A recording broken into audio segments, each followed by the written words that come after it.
Menteri Nadiem Makarim selaku Menteri Pendidikan dan Kebudayaan Pendidikan Tinggi Republik Indonesia yang diberi judul Transformasi Seleksi Masuk Perguruan Tinggi Negeri 2023. Ini dalam rangka mendekatkan dengan kurikulum yang bersifat berkeadilan dengan kurikulum merdeka. Baiklah, apa sih transformasi seleksi masuk perguruan tinggi negeri menurut Pak Menteri? Yang pertama, ada 3 transformasi seleksi masuk perguruan tinggi negeri. Yang pertama, seleksi nasional berdasarkan prestasi. Yang kedua, seleksi nasional berdasarkan tes. Dan yang ketiga adalah seleksi secara mandiri oleh PTN. Baiklah, kita coba isi apa sih seleksi nasional berdasarkan prestasi. Ini akan sedikit berbeda dengan tahun-tahun sebelumnya. Untuk anak-anak yang fresh graduate 2023 ini menjadi kabar bahagia. Seleksi ini akan memfokuskan pada pemberian penghargaan tinggi atas kesuksesan pembelajaran menyeluruh di saat sekolah menengah atas atau madrasah aliyah.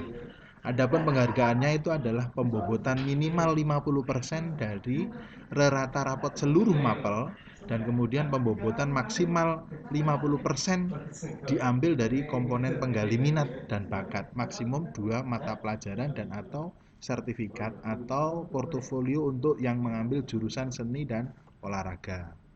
Kemudian transformasi kedua mengenai seleksi masuk perguruan tinggi negeri tahun 2023 ini juga kabar bahagia bagi angkatan 2023 ini. Karena apa? Ya, karena untuk tes berdasarkan tes ini hanya menggunakan satu tes saja tanpa ada tes mata pelajaran yang disebut dengan tes skolastik, tes potensi skolastik yang terdiri dari 4 aspek, yaitu potensi kognitif, penalaran matematis, literasi dalam bahasa Indonesia, literasi dalam bahasa Inggris. Tentunya ini diupayakan supaya ada kerjasama antara peserta didik atau murid dengan guru melalui pengayaan atau pengasahan daya nalar akan meningkatkan kesuksesan peserta didik dalam jalur seleksi berdasarkan tes ini. Kemudian seleksi secara mandiri oleh perguruan tinggi negeri masing-masing ini Mas Menteri mengharapkan keikutsertaan masyarakat.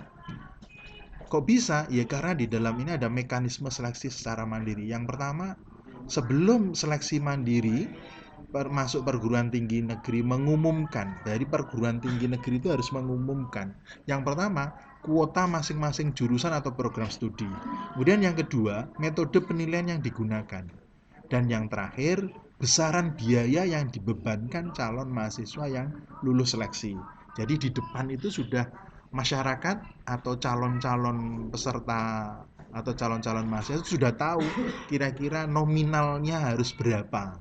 Nah, kemudian yang mekanisme berikutnya sesudah seleksi mandiri, perguruan tinggi itu harus mengumumkan satu, jumlah peserta seleksi yang lulus dan yang sisa kuotanya yang belum terisi berapa. Kemudian yang kedua, ada masa sanggah ya kurang lebih sekitar 5 hari kerja. Kemudian yang ketiga, tata cara penyanggahan hasil seleksi. Ini biasanya dilakukan secara online, mulai web dari universitas tersebut ataupun dengan line berupa WhatsApp atau medsos-medsos yang ada.